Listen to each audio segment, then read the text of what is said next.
Почитувани, СДСМ гради фер и правично општество со високо развиена свест за почитување и прифаќање на различностите. Обезбедуваме вклученост на децата со попреченост во редовната настава. Завршија јавните огласи за вработување на 500 образовни асистенти кои од почетокот на новата учебна година ќе бидат поддршка на децата со попреченост вклучени во редовната настава.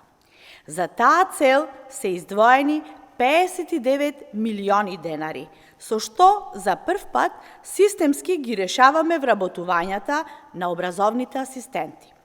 Образовните асистенти ќе имаат 24.000 денари месечна нето плата и ќе бидат вработени во 5 основни училишта со ресурсен центар Златан Сремец и иднина од Скопје, Завод за рехабилитација на деца со оштетен слух, говор, глас и други проблеми во развојот Кочо Рацин од Битола, Климент Охридски од Ново село и Општинскиот училишен ресурсен центар Маца Ѓорѓиева Овчарова од Велес.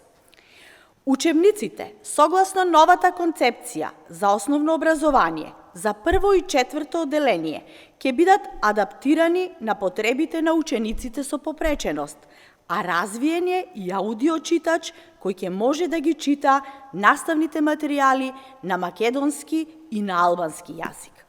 Обезбедуваме инклузивно образование, достапно за секое дете. Сите лица со попреченост да имаат еднакви шанси за развој и придонес во општеството. Инвестираме во иднината, продолжуваме да го менуваме образованието кон подобро. Ви благодарам на вниманието.